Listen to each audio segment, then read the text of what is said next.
ওয়ালাইকুম আসসালাম। আমার কথা কি শোনা যায়? হ্যাঁ, জি স্যার, আমি শুনতে পাচ্ছি। বাকিরা সবাই শুনতে পাচ্ছেন? জি স্যার। জি, শুনতে পাচ্ছি।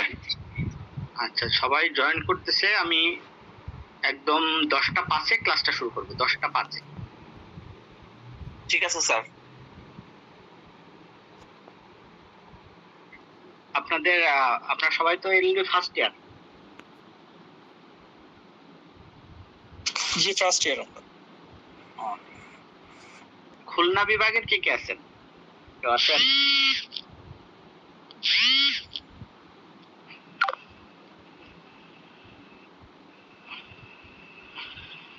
আমার কথা কি শোনা যাচ্ছে? কোথায়, বাসা কোথায়? স্যার, যশোর। আচ্ছা, যশোর। আমার বাসা ঝিনাইদহে। তাহলে তো সিলেটের সিলেটের কেউ আছেন? সিলেট? জি স্যার। সিলেটেরই বেশি স্টুডেন্ট থাকে সচরাচর দেখি। আচ্ছা, আমি ঝিনাইদহ জজ কোর্টে অ্যাডভোকেট হিসেবে আসছি। আমি সিভিল প্র্যাকটিস করি। আমার নাম তানভীর আহমেদ সজীব।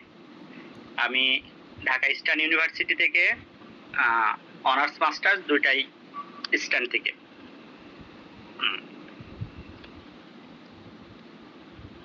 আচ্ছা, আজকে আপনাদের ইকুইটি নিয়ে আলোচনা হবে। ইকুইটি, ফার্স্টে ইকুইটি বা ন্যায়পরায়ণতা কি? ইংল্যান্ডে সাধারণ আইনের আদালত থাকা সত্ত্বেও কেন ইকুইটি সৃষ্টির প্রয়োজন হলো? অর্থাৎ ইংল্যান্ডে যে কমন ল ছিল সেটা থাকা সত্ত্বেও কেন ইকুইটির প্রয়োজন হয়েছে, এই বিষয়টা নিয়ে আমরা বিস্তারিত আলোচনা করব। অনেক বিষয় আছে যেগুলো শুধু আইনের মাধ্যমে গেলে আমাদের ন্যায় বিচার পাওয়া সম্ভব না, এই জন্যই মূলত ইকুইটিটা আনা হয়েছে। হ্যাঁ, আচ্ছা, আগে যে কমন ল ছিল এই বিষয়টা ছিল খুবই কঠোর, অর্থাৎ আপনার আইনে যা বলছে তাই, এর বাইরে আপনি যাইতে পারবেন না। এবং কিছু কিছু বিষয় অ্যাবসেন্ট ছিল, যেমন আপনার চুক্তির সুনির্দিষ্ট বলবৎ করা, তারপরে ইনজাংশন, তারপরে আপনার ওই যে স্পেসিফিক পারফরমেন্স অফ কন্ট্রাক্ট যেটার কথা বললাম, সুনির্দিষ্ট চুক্তি বলবৎ, তারপর ট্রাস্ট আইনের, এগুলো বেশ কিছু বিষয় আপনার অনুপস্থিত ছিল। ইনজাংশন কি? ইনজাংশনে আপনার মূলত একটা মামলা করা অবস্থায়, ধরেন আমি আপনার বিরুদ্ধে একটা দেওয়ানি মামলা করছি, এখন আপনি এই সম্পত্তিটা অন্য কোথাও বিক্রি করে দিচ্ছেন। এখন বিক্রি করে দিলে এখন আমি তো আর ওখানে কোনো রেমেডি পাচ্ছি না, পাচ্ছি? এই ইকুইটি আসার আগে এই বিষয়টাতে যে রেমেডি দেওয়া, যে এই জিনিসটাকে প্রতিহত করা, এমন কোনো ব্যবস্থা ছিল না। এই কমন লতে শুধু আপনি মামলা করবেন, মামলার রায়ে যা হবে তাই। এই যে অন্তর্বর্তীকালীন একটা আদেশ যে এই সম্পত্তিটা কেউ বিক্রি করতে পারবে না, বা এই সম্পত্তিটা কেউ কোনো ক্ষতি সাধন বা কেউ কোনো কিছু তৈরি করতে পারবে না, এই ধরনের বিষয়গুলো আগে কমন লতে অনুপস্থিত ছিল, যার কারণে এই ইকুইটির প্রয়োজন হয়েছে। ঠিক আছে?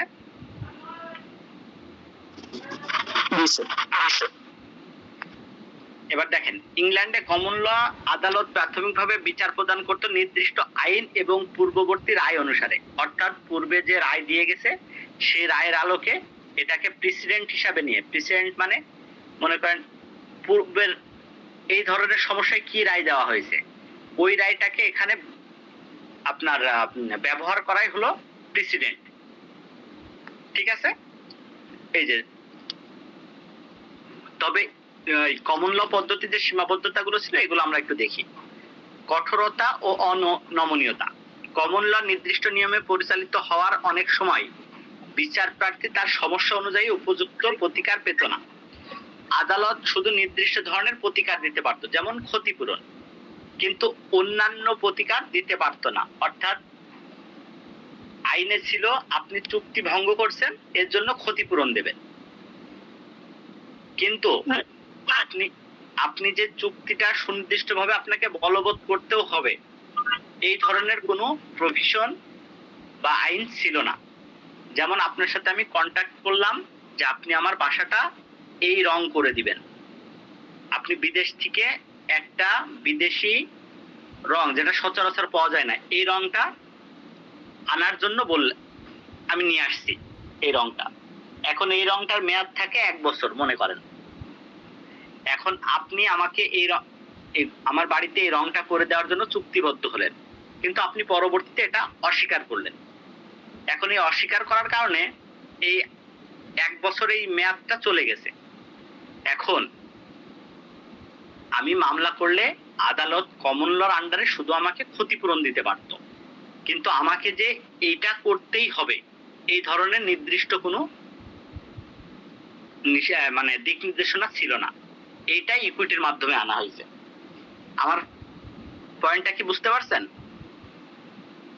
জি স্যার, একটু কি স্ক্রিনটা একটু বড় করা যায়? স্ক্রিন জি, মানে এখন দেখা যায়? এখন কিছুটা দেখা যাচ্ছে। আচ্ছা, কিছুটা দেখা যাচ্ছে।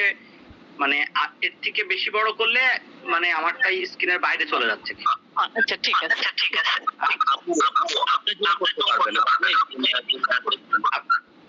আপনি নিজেও জুম করতে পারবেন, আপনি সেটা জুম করে নিলে মনে হয় ভালো হয়।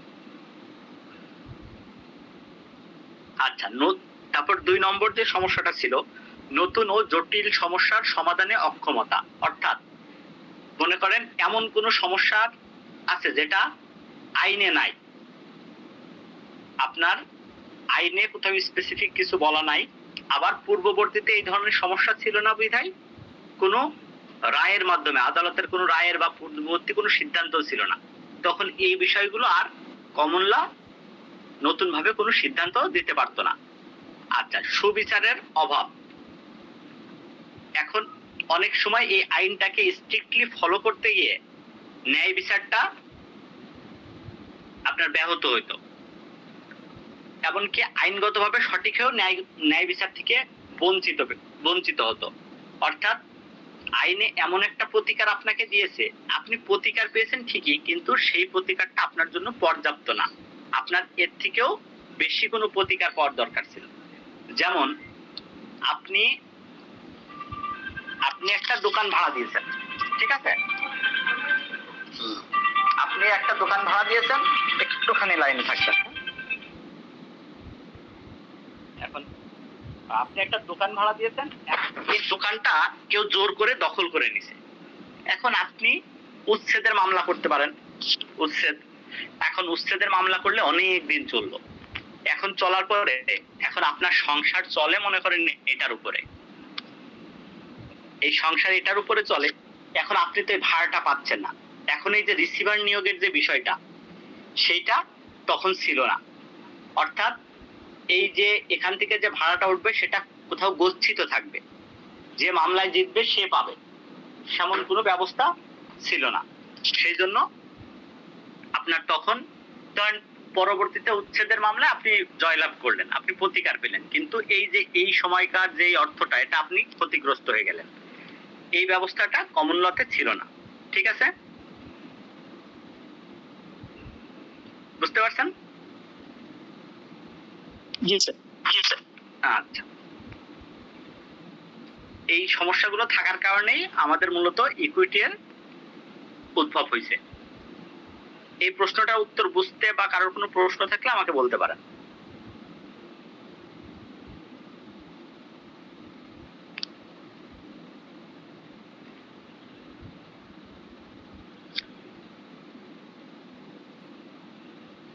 আচ্ছা, তার মানে কারো কোনো সমস্যা নাই। এবার নেক্সট প্রশ্ন দেখেন, ন্যায়পরায়ণতার অধিকাংশ মূলনীতি বাংলাদেশে বিভিন্ন বিধিবদ্ধ আইনে সন্নিবেশিত হয়েছে।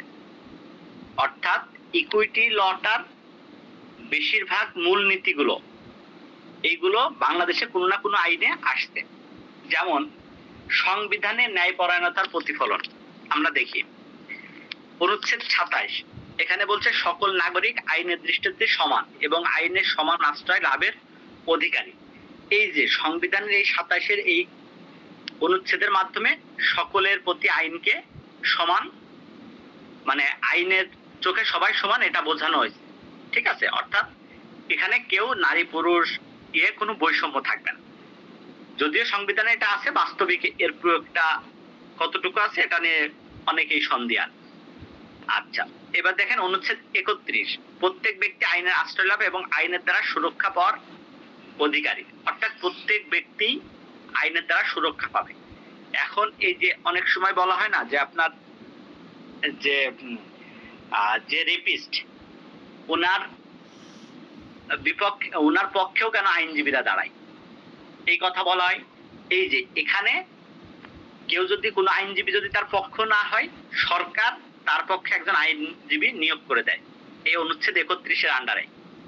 ঠিক আছে, সেই জন্য যারা সাধারণ মানুষরা না বুঝে অনেক আইনজীবীকে গালিগালাজ করে যে হ্যাঁ, যে দেশে ধর্ষকের পক্ষে হলো গিয়ে আইনজীবী পাওয়া যায় সে দেশে কত ভালো কিছু আশা করা যায়।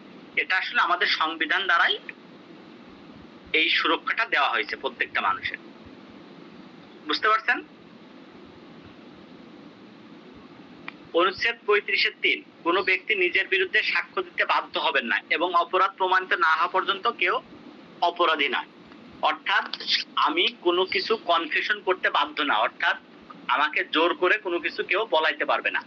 এই যে পুলিশ রিমান্ডে নিয়ে জোর করে বলায়, এটা পুরোটাই আইন বিরোধী। ম্যাজিস্ট্রেটের কাছে ম্যাজিস্ট্রেট জোর করে আপনার কাছে 161 এগুলো নিতে পারবে না। ঠিক আছে, এগুলো আইনের মানে আইনের বিরুদ্ধে যায়। এগুলো সংবিধান দ্বারা এই যে এই ইকুইটির এই বিষয়গুলো এই সংবিধানের ভিতরে আছে। তারপর দেখেন দণ্ডবিধি 1860 অপরাধ ও শাস্তির স্পষ্ট বিধান নিয়ে ন্যায্যতা ও শৃঙ্খলা রক্ষা করে। অর্থাৎ কোন অপরাধের কোন শাস্তি হবে এইটা এই দণ্ডবিধিতে স্পষ্ট করে দেওয়া আছে। ঠিক আছে, অর্থাৎ আপনি একটা অপরাধ করলেন, এর জন্য কাউকে ইচ্ছা মতো শাস্তি দিতে পারবেন না। আপনার ধরেন ওই যে আত্মহত্যার চেষ্টা করার অপরাধ কত, 1 বছর বিনাশ্রম কারাদণ্ড, বা অবহেলার ফলে মৃত্যু ঘটানোর অপরাধ হলো 5 বছর কারাদণ্ড। এই যে আপনি কোথাও 5 বছরের বেশি দিতে পারবেন না। অর্থাৎ আপনাকে এখানে সবার জন্য সমান বিধান রাখা রয়েছে।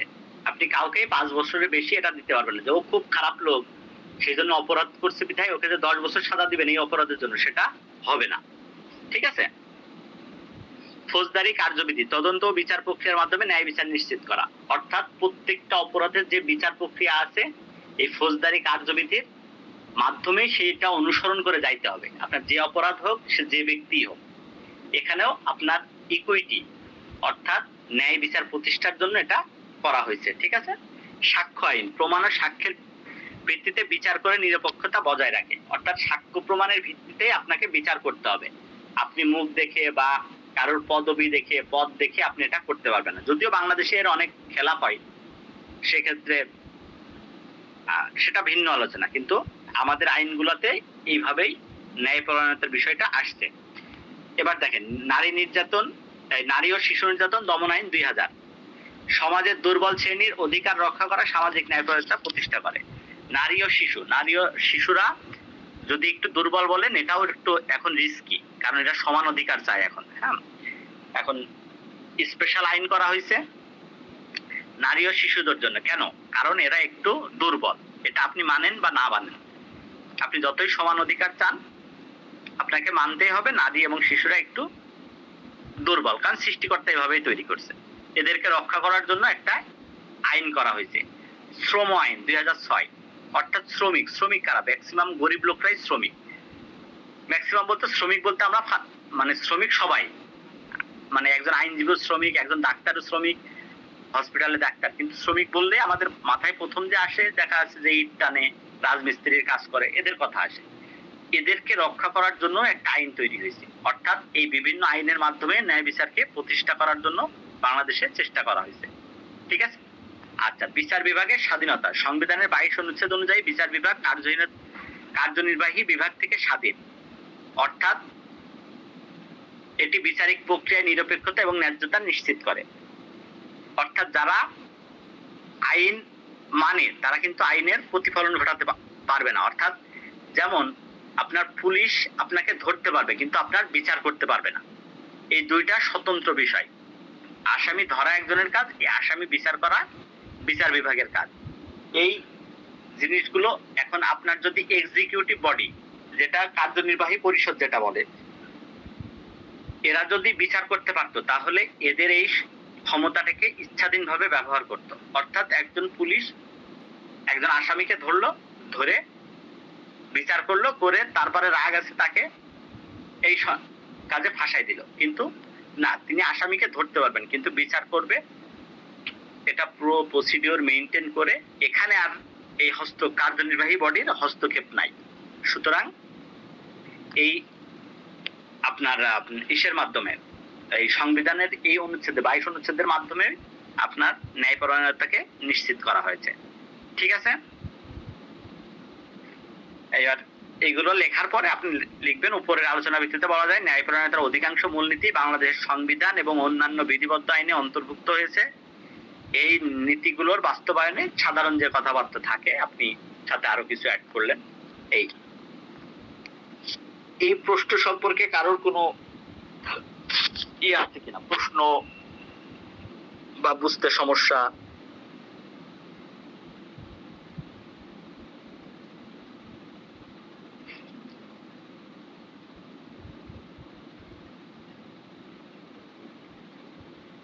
বলেন, এখানে কারোর বুঝতে সমস্যা নাই? না স্যার। আচ্ছা, ঠিক আছে।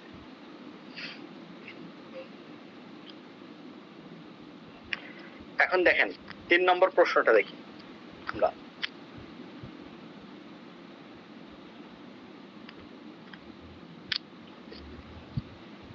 ন্যায়পরায়ণতার এখতিয়ার, অর্থাৎ ন্যায়পরায়ণতা কতটুক বিস্তৃত, অর্থাৎ কতটুক তার প্রভাব রয়েছে, এটাই আমরা এখন দেখব। দেখেন লেখা আছে, ন্যায়পরায়ণতার এখতিয়ার বলতে এমন একটি বিশেষ বিচারিক ক্ষমতাকে বোঝায় যার মাধ্যমে কোনো ব্যক্তির প্রতি ন্যায্যতা, নৈতিকতা ও বিবেকের ভিত্তিতে প্রতিকার প্রদান করা যায়। ইংল্যান্ডে যখন সাধারণ আইন যথাযথ বা ন্যায্য প্রতিকার দিতে ব্যর্থ হতো তখন মানুষ রাজাকে পিটিশন করত। রাজা পরে সেই অভিযোগ চ্যান্সেলরের কাছে পাঠাতেন, যিনি বিবেক, ন্যায্যতা ও নৈতিকতা অনুসারে রায় দিতেন। আচ্ছা, এভাবেই চ্যান্সেলর কোর্ট বা কোর্ট অফ চ্যান্সেরি গঠিত হয় এবং এখান থেকে ন্যায়পরায়ণতার এখতিয়ারের উৎপত্তি ঘটে। আচ্ছা, ন্যায়পরায়ণতার এখতিয়ারের বৈশিষ্ট্যগুলো আমরা আগে দেখি। এটি সাধারণ আইনের সীমাবদ্ধতা দূর করে, অর্থাৎ যে কমন ল সিস্টেমে যে সমস্যাগুলো ছিল সেগুলো এই ন্যায়পরায়ণতার মাধ্যমে দূর করা হয়। আচ্ছা, আদালত এখানে বিবেক ও নৈতিকতাকে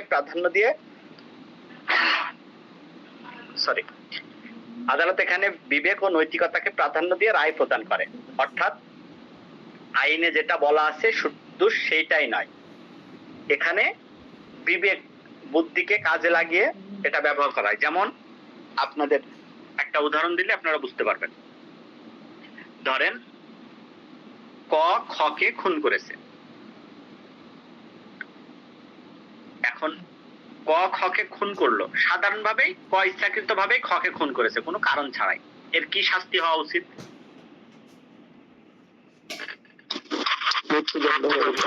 মৃত্যুদণ্ড হওয়া উচিত। আচ্ছা,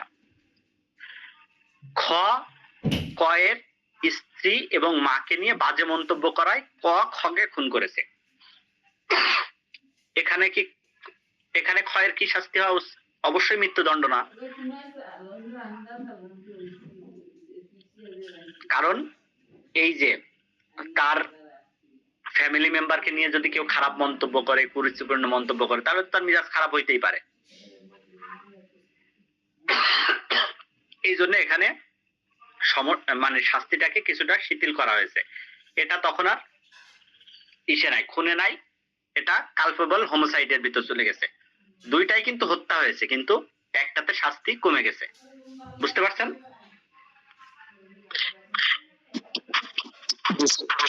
হ্যাঁ, কিন্তু বাজে মন্তব্য করলে কি করা যায়? একটু বেশি। আমি বলি নাই তাকে খুন করা যায়, আমি এটা বলছি মনে করেন আমি আর আমার বন্ধু মিলে করছি, সে বাজে মন্তব্য করছে, আমি তাকে হাতাহাতির এক পর্যায়ে বুকে কিল মারছি, আমি সে মারা গেছে, যেহেতু আমার ফ্যামিলি মেম্বার নিয়ে কথা বলি বলে এটা হিট অফ দ্য মোমেন্ট হয়ে যায়। এমনকি অনেক সময় মানে পুরুষ মানুষ খুবই মানে কি বলবো, এরা হিংস্র যেমন হয় তেমন আবার প্রোটেক্টিভও হয়। মা বোন তারপরে বউ এদেরকে নিয়ে কথা বললে এরা মেরে ফেলতে পারে মানুষকে। কারণ এই কথা বলবে কেন, সে এই কথা বলবে কেন, ওরা মেরেই ফেলবো, এটা মানে হইতেই পারে, এটা হইতেই পারে। সেই জন্য এখানেও হইতে পারে না। কেন তুমি তার যে দুর্বল জায়গাটা আছে সেখানে নিয়ে তুমি কেন কথা বলবো? মেরে ফেলতে হবে এমন না, কিন্তু যদি মেরে ফেলেও কিন্তু একটা মানুষ ইচ্ছাকৃত ভাবে তার টাকা পয়সা নেওয়ার জন্য যেভাবে, আচ্ছা আপনারা একটু লাইনে থাকেন, হ্যাঁ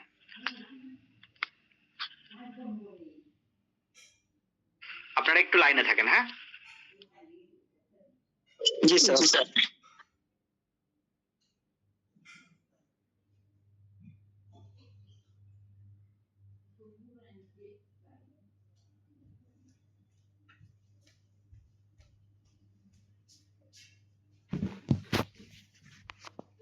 রায় প্রদান করতেন।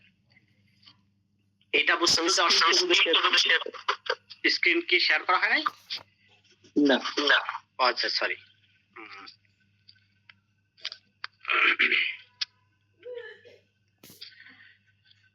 এখন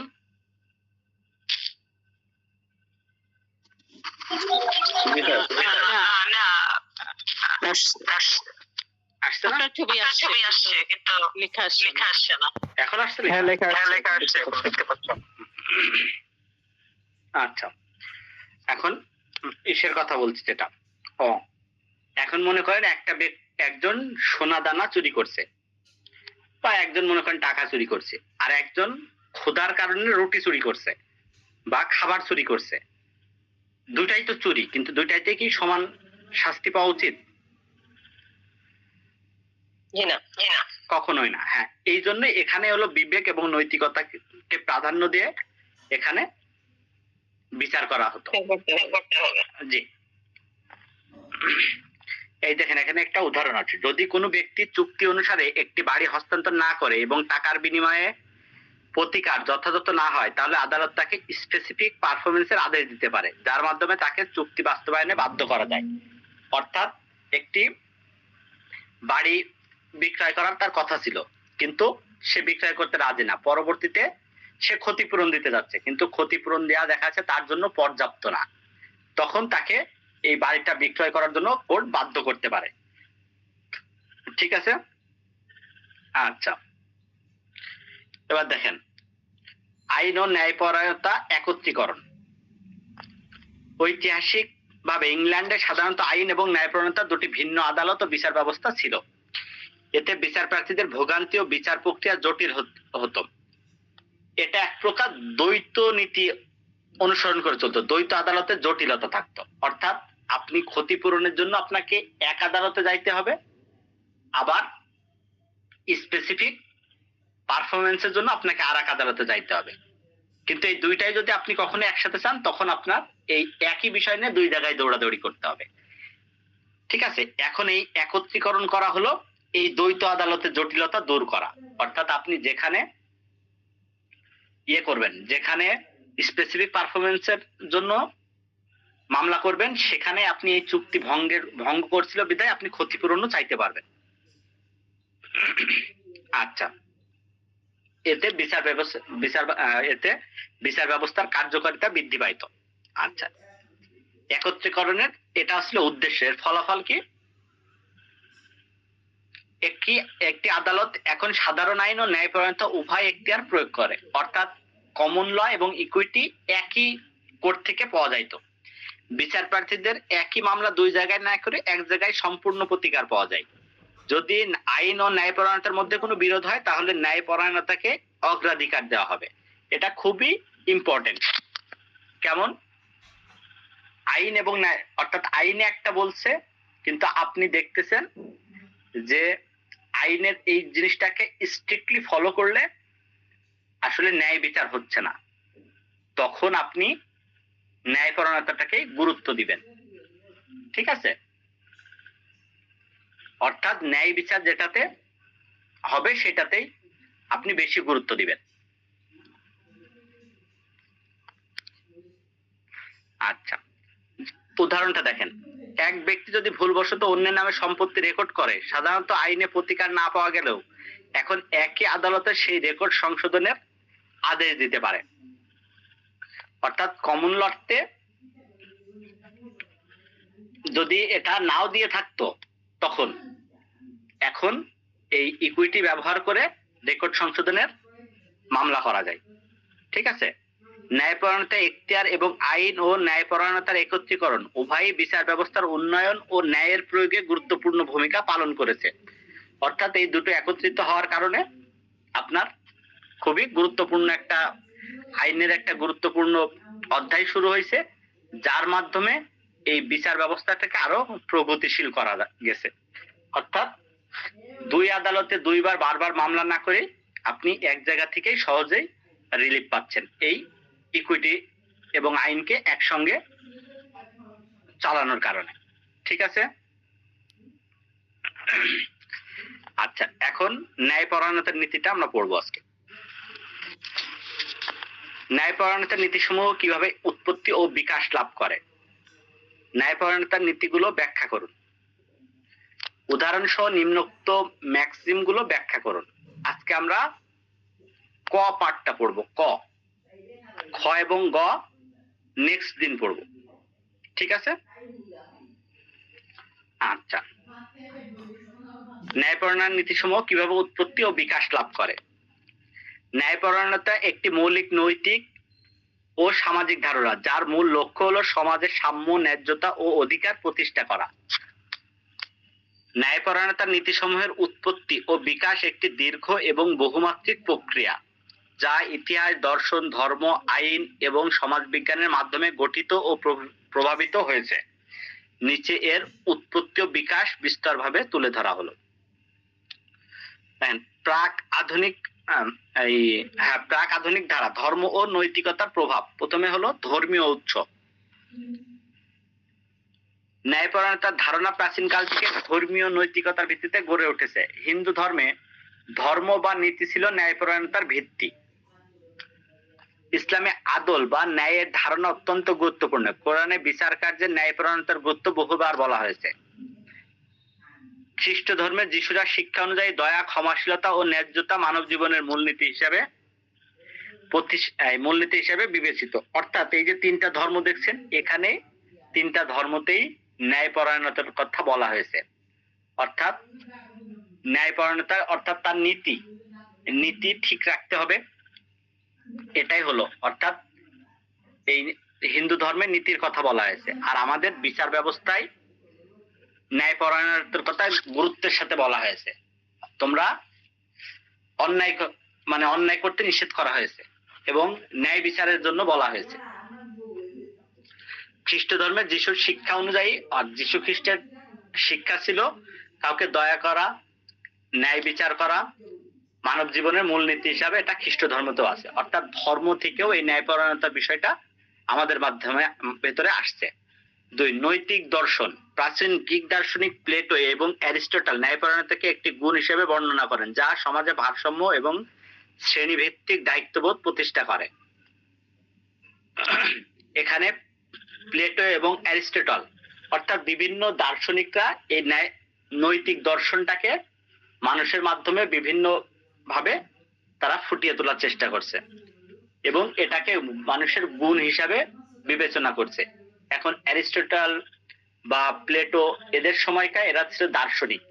এদের এই জিনিসটা সবার ভিতরেই সবাই গ্রহণ করার চেষ্টা করতো। এদের কথাবার্তা বা এদের কোনো যদি দিক নির্দেশনা দিত, এই নৈতিকতাকে এরা এইভাবে সমাজের মাধ্যমে এরা আনছে। ঠিক আছে? আচ্ছা, আধুনিক ধারা রাষ্ট্র আইন এবং সামাজিক চুক্তি তত্ত্ব। থমাস হব, জন লক ও জ্যাক রুসো এর সামাজিক চুক্তি তত্ত্ব অনুযায়ী মানুষ পারস্পরিক চুক্তির মাধ্যমে রাষ্ট্র গঠন করে, যেখানে আইন এবং ন্যায়পরায়ণতা সমাজে শান্তি প্রতিষ্ঠার মাধ্যমে হয়। অর্থাৎ এই বিভিন্ন চুক্তি গঠনের মাধ্যমে এই সমাজটা গঠিত হয়। আর এই চুক্তি মূল ভিত্তি থাকে ন্যায়পরায়ণতা, অর্থাৎ এটা করা আপনার চুক্তির বাস্তবায়ন করাটা, একজনের প্রতি ন্যায় বিচার করা, এই ভাবেই এই বিষয়গুলো আসছে। বিচার ব্যবস্থা, মানবাধিকার এবং সাংবিধানিক অধিকারের বিকাশের সাথে ন্যায়পরায়ণতা নীতিগুলো আরো সুসংহত হয়। আচ্ছা, এই যে দেখেন, আইন ও রাষ্ট্র ব্যবস্থায় যেটা বলছে, আইনের শাসন প্রতিষ্ঠায় এবং এই সংবিধানের বিভিন্ন আপনার অনুচ্ছেদ দেখালাম, এই সংবিধানের সাথেও এবং আইনের সাথেও এই ন্যায়পরায়ণতা বিষয়টা খুবই ওতপ্রোতভাবে জড়িত। আচ্ছা, এখন দেখেন সমসাময়িক ধারা, ন্যায়পরায়ণতার নতুন তথ্য। জন রলসের দি থিওরি অফ জাস্টিস।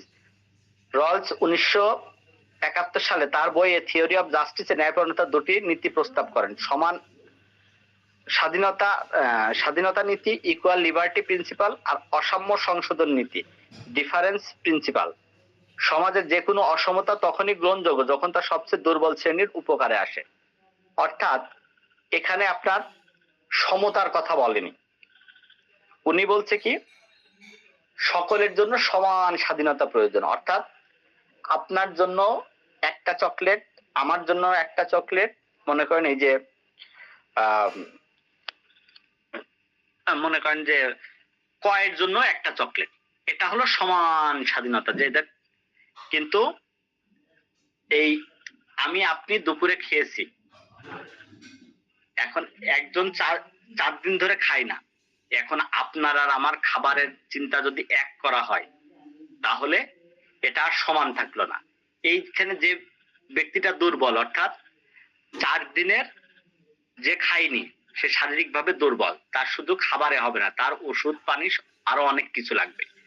অর্থাৎ এই অসমতা করতে হলো যে ব্যক্তিটা সবচেয়ে দুর্বল, মানে তখন এই দুর্বল শ্রেণী যদি বেশি সাহায্য করে একটা সমানে নেওয়া হয়, তাহলে সেই ক্ষেত্রে অসমতাটা গ্রহণযোগ্য। বুঝতে পারছেন আমার বিষয়টা?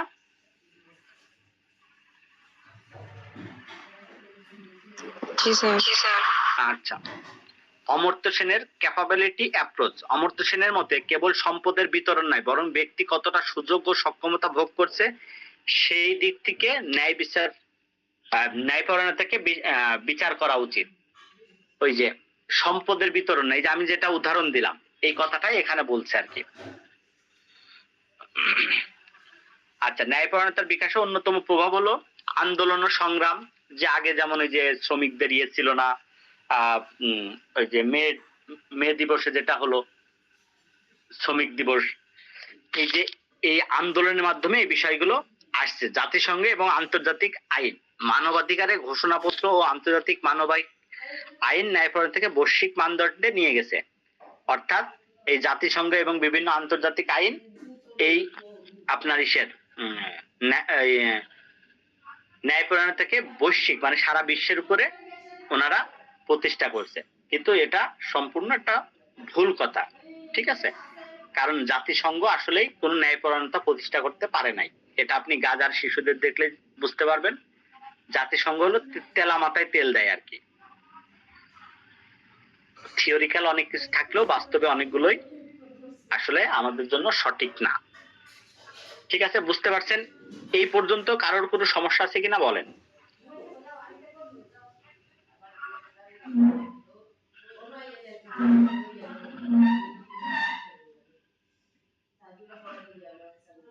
কারোর কোনো সমস্যা আছে?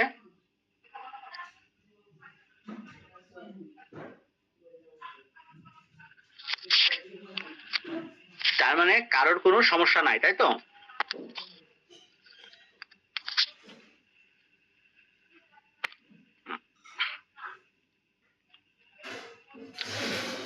স্ক্রিন শেয়ার কি অফ হয়েছে? হ্যাঁ স্যার জি স্যার। আচ্ছা, আজকে এই পর্যন্তই থাকবে। হ্যাঁ, আজ প্রথম ক্লাস।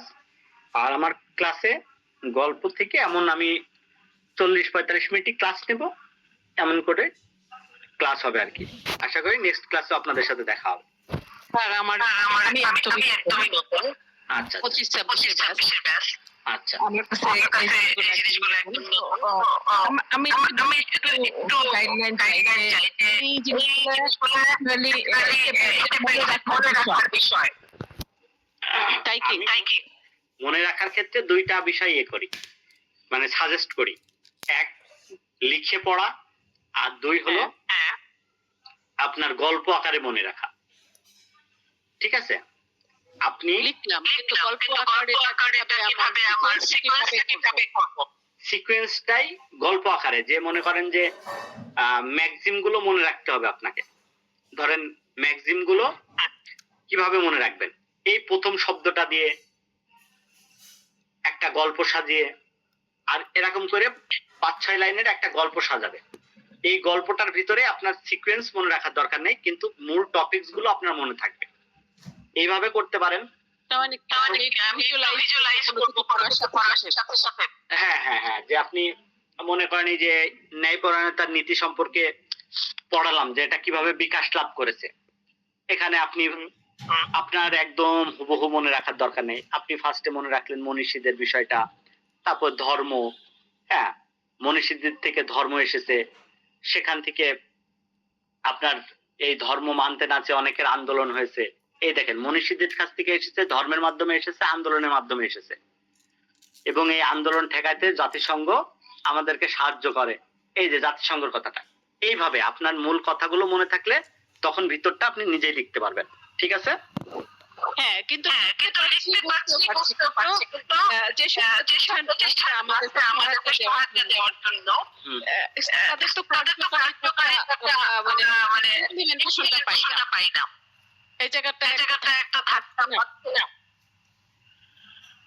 মানে যেমন জাতিসংঘ আপনি বললেন এবং আমরা দেখছি যে জাতিসংঘ রোল প্লে করছে না, যে রোলটা প্লে করা দরকার।